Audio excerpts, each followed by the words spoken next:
Hello, GDQ submission staff. My name is Lemuura, and this is Dragon Age Origins Annie%. Dragon Age Origins is a fantasy RPG developed by BioWare, and it's set in the fictional world of Thedas in the Kingdom of Ferelden. Now, going through character creation, you have the option between a few different races and classes, and depending on your choice, you will get a unique origin story to play through here in the beginning. And in our case, we are an elf mage apprentice who spent most of our life secluded in the circle of magi to train and learn to control our magical powers. Now, towards the end of your apprenticeship, you have to go through a test called the Harrowing. The Harrowing is basically a test to see if you're able to resist demonic possession, and to do this, they put you here in the Fade, which is where we currently are. This is the dream world, where basically every mortal goes to when they sleep. And mages can enter this consciously by the use of lyrium, which is this magical mineral. And so, since the test is to resist demonic possession, the test is more focused on to prove that you have the necessary willpower and common sense to resist, rather than what your magical abilities are. So going through this entire segment, we'll be doing intended strats, but fast. So throughout most of the game, mashing escape and 1 to get through the dialogue is going to be just fine. But in the cases here, with the Spirit of Wisdom back there, we did a few choices to skip combat. With this Sloth Demon up here, we're going to be doing a few choices to turn our companion, the mouse, into a bear. This is helpful, especially now in the beginning, considering it increases our damage output. So this combat up here is going to be a bit smoother than what it would be otherwise. So you can see I moved the characters to spawn these as late as possible.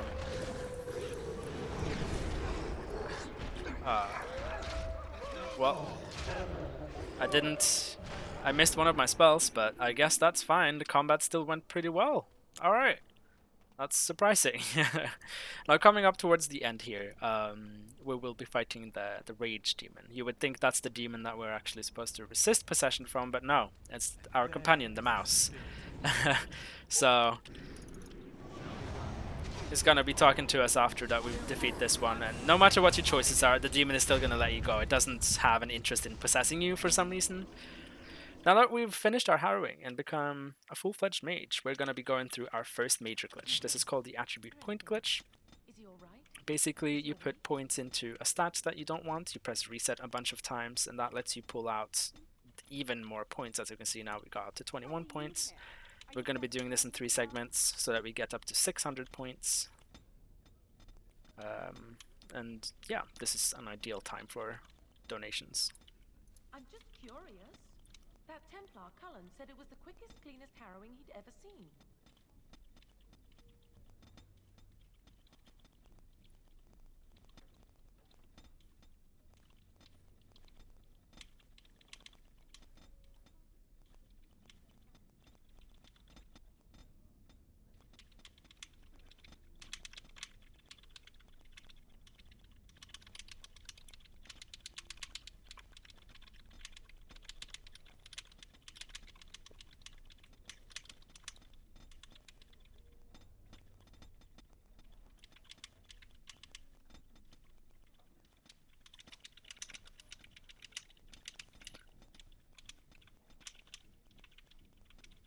Now that we got up to 600 points, we're spreading them out. So we get 25-ish in willpower, 120 in willpower, 25-ish in cunning, and then we dump the rest into magic. Now coming up here, we're going to be introduced to another glitch you'll see a lot throughout the run. This is called the teleport glitch. Basically, you stand on a slightly elevated surface. You can see this by your character, kind of like clipping upwards or teleporting upwards a bit, and then right-clicking on any surface where you want to go. So instead of walking off the surface that you're standing on, it'll just teleport in that direction instead. So now we were just introduced to Duncan. Duncan is one of the fabled Grey Wardens, and he's here basically to recruit mages for the war that's brewing in the south. There's a lot of darkspawn showing up, and Grey Wardens are pretty sure that there is a blight that's brewing. A blight is basically this entire like dark spawn invasion that comes up to the surface and fights everyone off. Now we're meeting up with our best friend Joan. So Joan, we've known him basically our entire lives. We've both been in the tower or the circle for a long time, and he introduced us to his girlfriend Lily. Lily is a Chantry initiate. She's not allowed to be in a relationship, and so they're kind of keeping it secret. And Joan is getting very paranoid that the circle isn't going to give him his harrowing, and that they're going to make him tranquil instead. A tranquil person is essentially a mage that has been cut off from the Fade, so they're no longer able to draw magic, but they're also not able to feel any emotions. So of course they've come up with this genius idea of trying to escape. There is one tiny flaw though, and that is that mages all have their blood, a tiny bit of their blood stored in some phylacteries. So the plan now is to break into the phylactery chamber in this tower and break Joan's vial so that he can escape. Now, another glitch you'll see here now is the position glitch, or the party member teleport to you glitch. You'll see it again more clearly as we get down into the basement. I'll be able to explain it better then. But this is a glitch that originates all the way back in Star Wars Knights of the Old Republic, as that game runs on the predecessor to the current engine. So that game ran on Odyssey, this one runs on the Eclipse engine. That's not good. So you can see now, I'm moving Lily back over there. She's the character we're going to be teleporting to, and we'll be moving our team members as far away as possible. This is to make sure that the team members doesn't run back to her when we call them back, instead that they teleport back. So we can take advantage of this by getting through the door, like so. Now instead of having to walk all the way around, we just go in that door instead. So now we broke Joan's phylactery. We have to do some things out of order here, or else things won't end well. Basically, you won't be able to leave that room unless you also hit these items, because you're supposed to hit these items to even be able to access this room.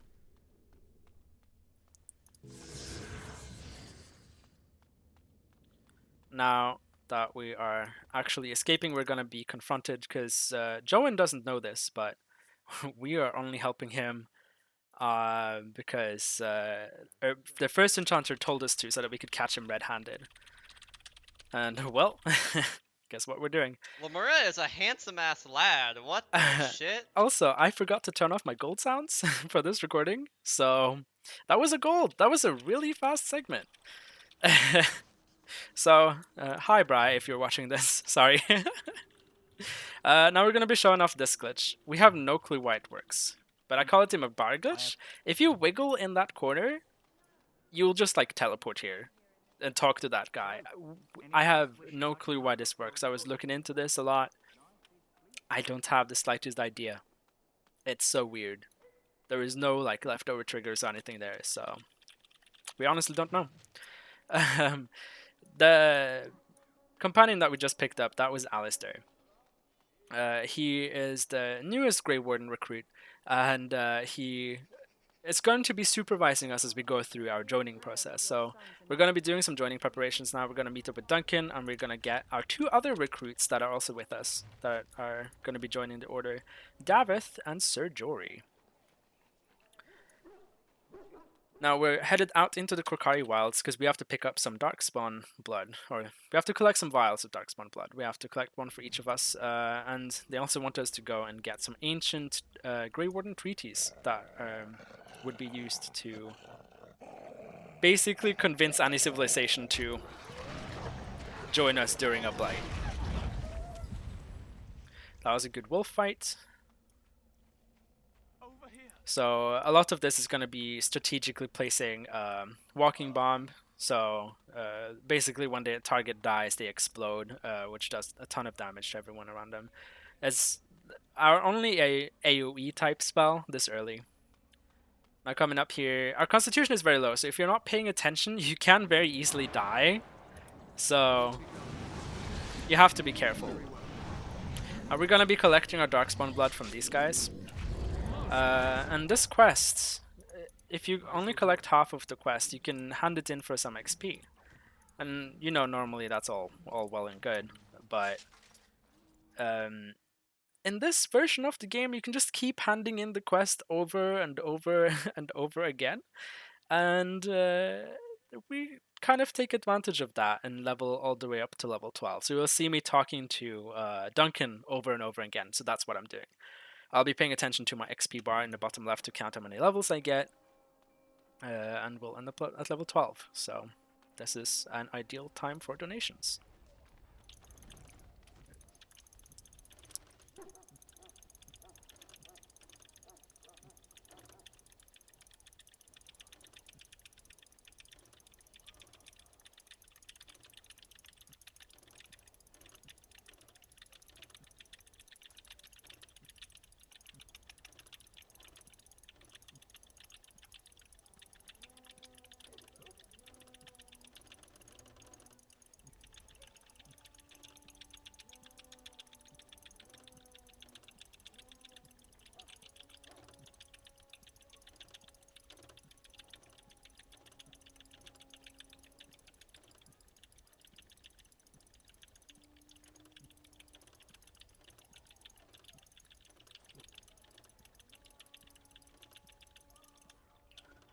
And that's level 12.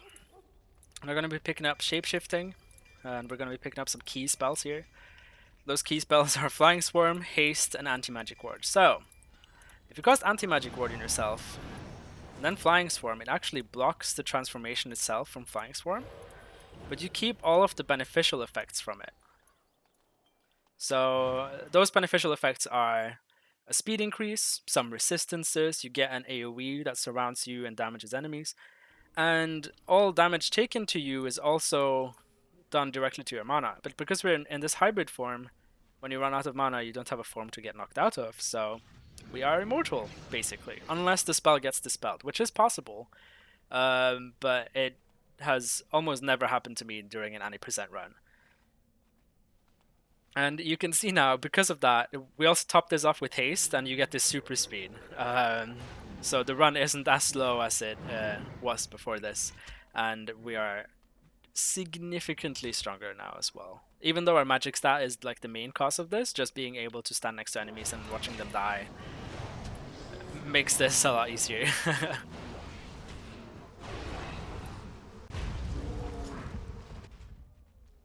Now we're going to be picking up the treaties. Turns out the magic that was supposed to be protecting our treaties wore off a long time ago. So this is when Morgan shows up and tells us that her mother, the Witch of the Wilds, Flemeth, found her treaties and decided to take them in her care, keep them, because she thought the Grey Wardens would probably need them again someday. So she's been keeping them safe for us all this time. And so she hands them over and sends us back to Ostagar. Now, as we get back to Ostagar, we're going to be entering the night version of the map. And normally this is where we would have to go through our joining and actually become a Grey Warden. So the joining, basically you have to drink some Darkspawn blood, hope that you survive. If you survive, ta-da, you're a Grey Warden. Now, we survive. David and Sojori are both supposed to die, but we want them alive. So we just don't want to do the joining. And we can skip that by just using the teleport glitch right here. And just pass by this fence. Ta-da! We're done. Now both David and Sojori are gonna live. And the game won't quite know what to do with them anymore. So there are several benefits to having them around, but the main one is, since the game doesn't know what to do with them anymore, when you enter a solo area where it's just supposed to be you and your player character, David or Sojori will also be there and you can control them. So it gives you a quick way to get back out of a solo instance. Now, here in the Tower of Ishal, you can skip all of the combat in the central room there. You could just move all the way back here to the staircase. We stand behind the staircase here, and all of the enemies are going to try and pathfind to us. And they're just going to stand next to the staircase and die from our AoE. Very well. Very well. And that brings us up to the second floor. In the second floor here, we're just going to be skipping some not skipping some combat, skipping some dialogue, and we'll then use the teleport glitch again, and we'll teleport up to the third floor door. You see that as we get up to it now. We stand back in this corner, turn around, and then click back here. This places us behind the door, and you can just click it. Sometimes, if you press a bit wrong, you will end up in front of the door. That triggers some combat, which is in that room. It's not the worst thing that can happen, but preferably, you know, not.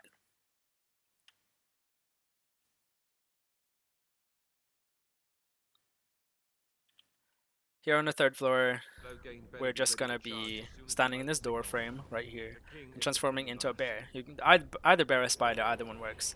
This kind of clips you out of bounds a tiny bit. You just spam click in that other room, so when you're the furthest out, it'll teleport you in here, and you're done. Now, one of the reasons that vulnerability hex is so good is because the debuff it applies is based on your spell power. And your spell power is another variant of your magic stat, and our magic stat is really high. So, it doesn't matter what enemy we put it on, all the enemies we put it on will have minus 100% resistance to all elemental magics. Which is very handy. You can see now half of his health disappeared when we cast Frosts on him. And yeah, that was the Ogre. So we clicked on the beacon there to signal for Logain McTeer's army to strike and actually finish off the Darkspawn army, but instead he decided to retreat, leaving the entire army there to die, including King Kaelin and Duncan. Very sad. We're the only Grey Wardens that survived, me and Alistair. Now at this point you've also probably noticed that the loading screens are getting ridiculously long, and this is because there is a memory leak. Fatal memory leak in the engine of this game, the Eclipse engine. The quickest way to fix this is to just restart the game. So, I personally do this 3 times during my runs. I find that works the best for me. Other people might prefer a different combination. Also, they might also prefer a different area. But you'll see now that the loading screens are gonna be a lot faster. So you see, as we go into load ring, it's already going. Again, another conversation that you skip through by you skip some combat there by choosing some options over another. One very good reason about having Davith here is because of Sten. Sten is in a cage, and Davith is a rogue. So we can just unlock his cage super quickly. Normally you won't be able to unlock that cage unless you play as a rogue yourself. Or unless you get another rogue on your party.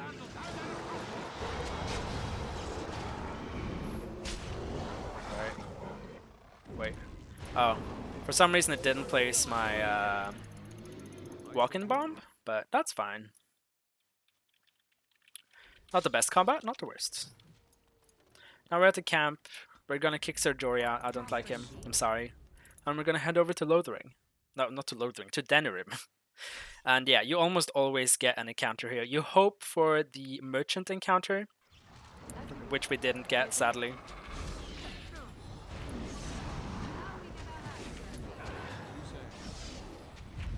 But it'd be like that.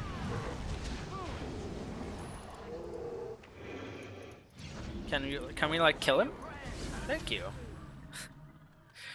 This is the one random encounter that I really do not like, but it'd be like that. Now, the treaties that we picked up earlier, they're supposed to be super important. You have to use them to get all of the civilizations throughout Thedas to help you against the blight, but because that wall doesn't exist, and that this instance over here, you can click on it, we just skipped all that. That's like 70% of the game. All done. Don't need to do it. Easy. So we don't have to get any of the elves or the dwarves or anything like that. You just like go there and you're done.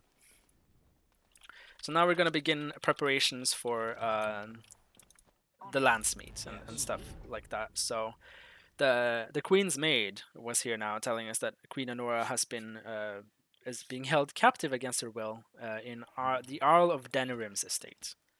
The Arl of Denerim is on Loghain MacTyr's side, and Loghain is Queen Anora's father. He is afraid that the Queen won't really be on his side, so he figured this would be the best thing. Now, this is one of the main reasons we have Sten. We get a Denerim overworlding Denerim encounter here. So we talk with Sten once to clear his conversation. We quick save, very important, and we pause the game and talk with him with two different characters. Now, in the first conversation, we tell him to leave, and the second one, we tell him to come back. Now, in that case, I got an infinite loading screen. That's one of the reasons it's very important to save before you do that, because many things can go wrong. And that was one of them. So I'm gonna be doing conversation with two characters with them. This is gonna lead us into character select, which also brings us out of bounds.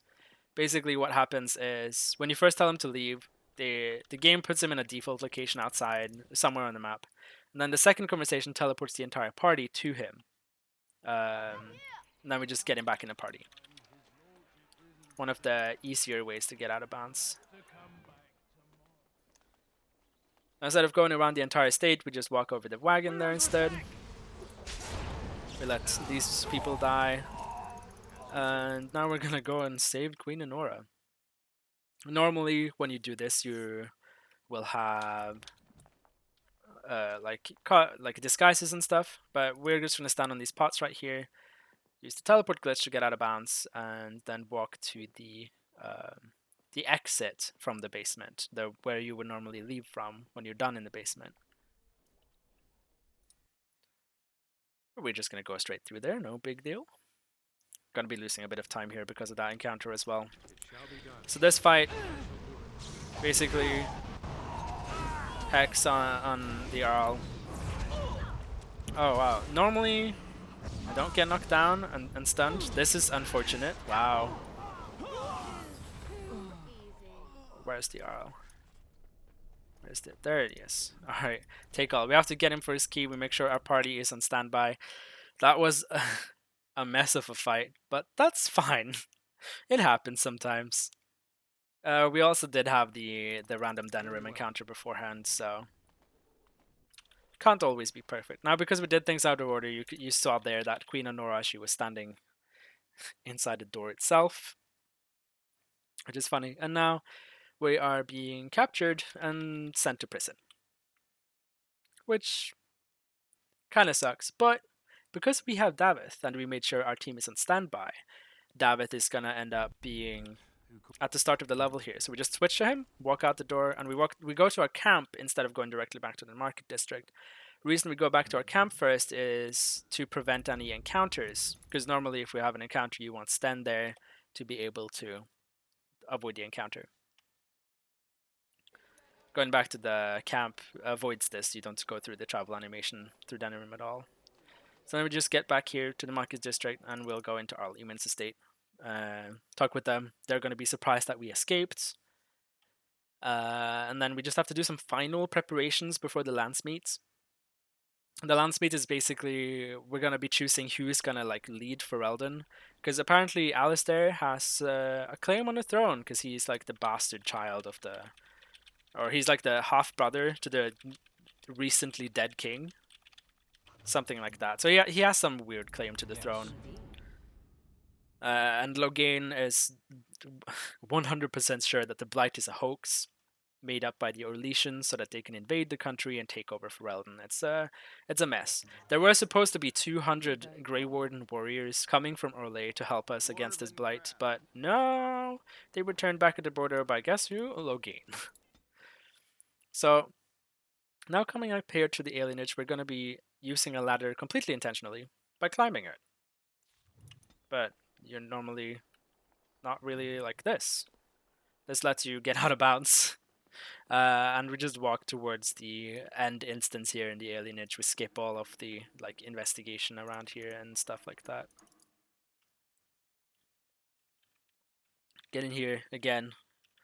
Because of our persuasion is super high now. We have it maxed out at 4. We can get through basically any conversation without a fight at this point.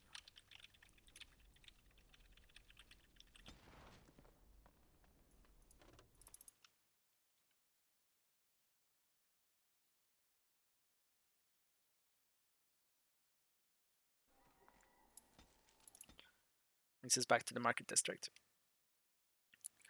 So now we're actually ready to call the landsmeets. Finally.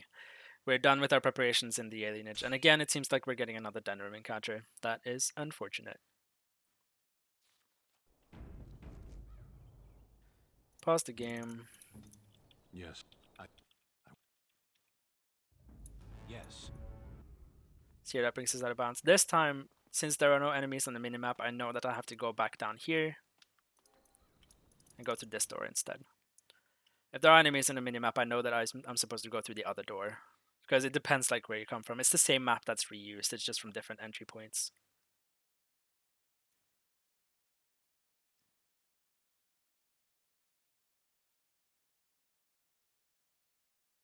This is an ideal time for a few donations, actually. Dwarven crab.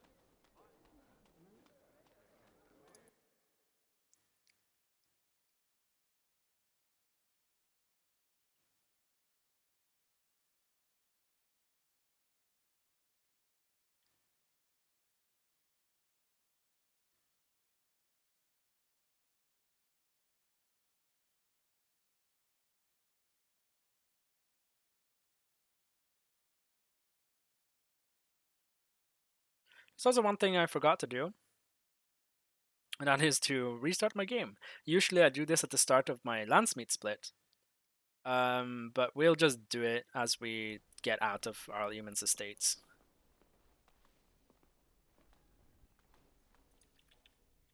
So now we'll call the Landsmeet. Yes. We're ready to go and do some diplomatic reasoning.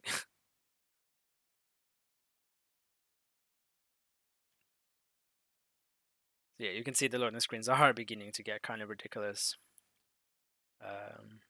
And you don't see it in the recording, but on my side, the game, very often in loading screens that begin to get this long, the game ends up with not responding for a while. It's completely normal.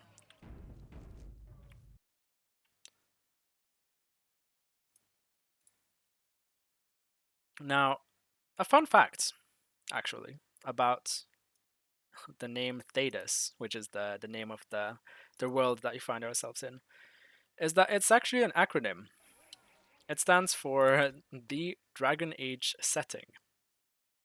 First time I heard about that, my mind was absolutely blown. I couldn't believe it. It's genius. It's a really fun fact as well. And we are ready to fight Loghain. So we're all gathered here. Gonna send my party on him. Gonna roll through all of my spells. Hopefully he knocks them down. He did not. Ah, cool. There we go. That was actually a really quick Loghain fight. Not bad. Now as we get out here, we have some more conversation to get through, but we're going to be picking up some spells. I'm going to picking up that Siphon and Mass Walking Bomb. That Siphon basically gives us mana as we walk next to the dead corpses. Which is very helpful considering all of the enemies does damage to our mana instead of our health. So it is possible to run out of mana if you take too many hits, but we don't really see too much combat anymore in the run compared to how it previously was. So now we're headed over to Redcliffe. This is because our scouts believe the Blight army was headed towards Redcliffe, but turns out our scouts were bamboozled. The army actually wasn't going here. The Darkspawn army was headed towards Denrim. So once we get here now and we figure this out, we have to like save some people here and then like head straight back for Denrim like ASAP.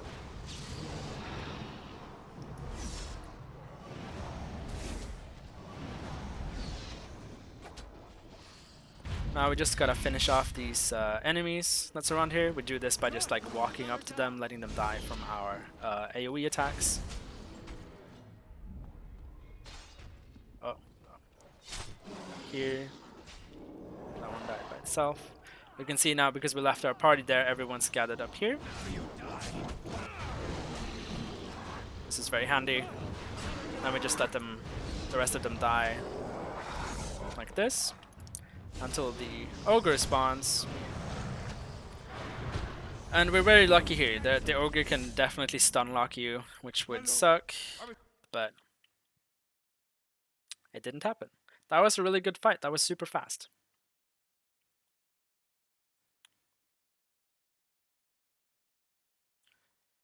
Now coming in here, we're going to be talking with this Orlesian Grey Warden, which is actually a Ferelden descent, which is how he was able to get into the country in the first place, which is finding us now. He's going to be telling us how to actually kill an Archdemon. So it's unfortunate that Duncan died when he did, because Duncan was supposed to tell us how you actually killed an Archdemon and all that stuff, but he wasn't able to, and we have no clue how to do it. So Riordan is going to tell us how. Turns out that when an Archdemon dies, its soul goes to the closest darkspawn, and then the soul kind of hibernates in that darkspawn until it like becomes a new Archdemon. So the reason Grey Wardens drink darkspawn blood and become tainted is so that they are technically darkspawn. So when the Archdemon dies and is slain by a Grey Warden, the soul will go to the closest darkspawn, which in this case is the Grey Warden. Darkspawn are soulless, whereas a Grey Warden does have a soul, and the body isn't able to accommodate for this, and that basically destroys both in the process. Now, this is the last we will see of Davith. We don't need him anymore. We're headed towards Denerim. Lemuura is a handsome ass lad. What the shit? That's another gold. I'm sorry. As we enter Denerim here now, I'll be applying haste to everyone, and then I'll do another save. It's important that we do it here, because the game can crash if you go beyond this point without having saved here. There's a very big likelihood of that happening. And this is also the perfect time for me to turn on VSync. This is to cap my frames at 60 FPS, as that's my refresh rate on my monitor. Instead of unlocked. Unlocked frames is at like 200. It makes it faster to go through dialogue, but for this coming up here, it's important that I'm able to pause before combats. So pausing before combat, I have a very specific time frame that I need to hit. So I'll be spamming quick save here. So there's a save now just before combat. And I'll be timing it so that I can talk with Sten and initiate the conversation glitch. Yes. This initiates this conversation, which lets us skip this entire like fighting phase in the beginning. Then we can head over here, get on a bridge. Everyone needs to jump into the river at this point.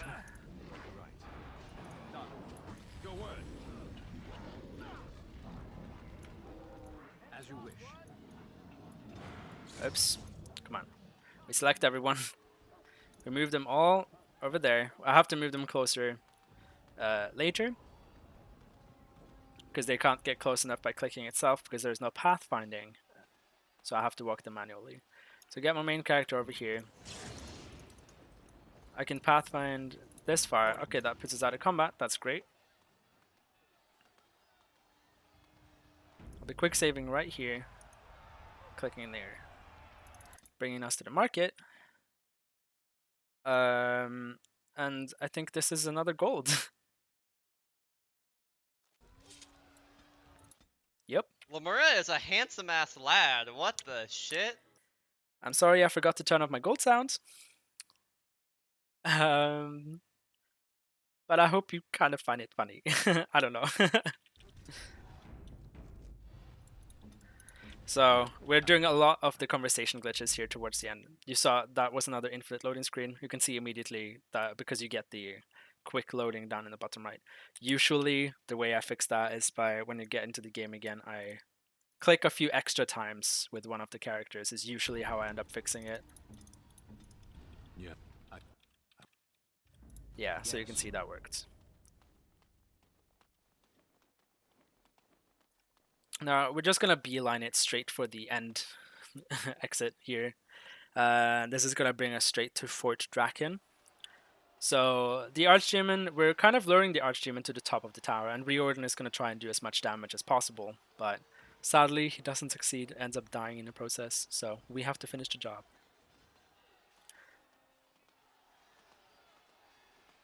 And yeah, this end segment is definitely very quick save heavy because there's a lot of things that can go wrong if it goes wrong. Like if it first goes wrong, it wants to.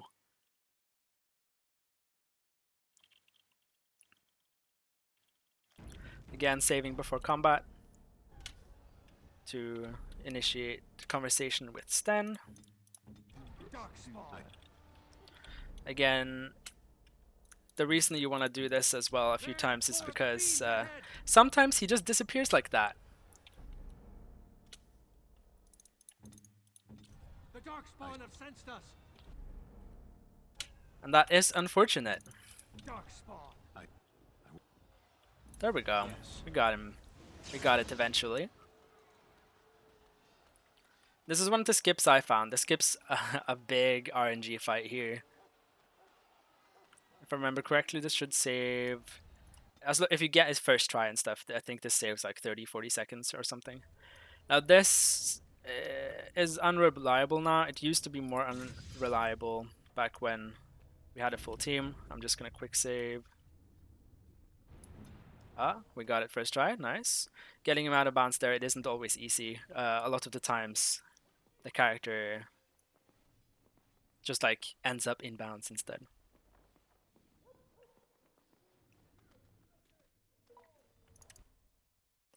This is up to the second floor. This is when we're gonna be doing the last conversation glitch with Sten.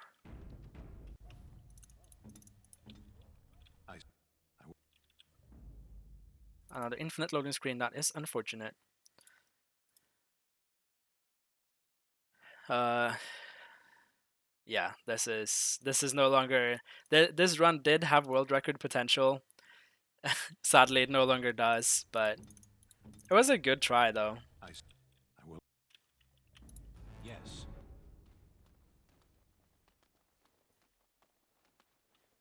Yeah, hadn't we been that unlucky with the encounters, and if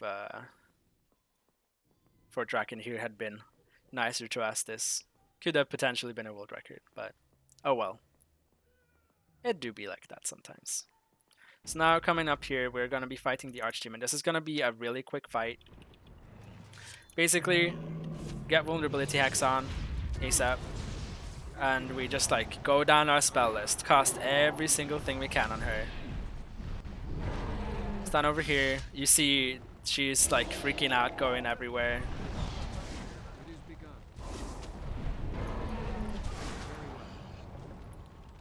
See, now her health is really low, the timer ends when the XP shows up, 222 XP. So that's 2537. There is a 2537 in-game time, 38 minutes RTA. My duty. Not bad.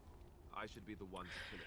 Now, a possible incentive for this run is kill Alistair, kill the Warden, or spare both. If you're going to spare both, I can't make Morrigan leave, but that's an easy thing to make. I just have to know what the incentive result would be before I actually make Morrigan leave, and that should be completely fine. But yeah, that was Dragon Age Origins. I hope you enjoyed. Again, sorry I forgot to turn off my gold sounds, but otherwise this was a pretty decent run. A bit unfortunate on the RNG. But yeah. Thanks for watching.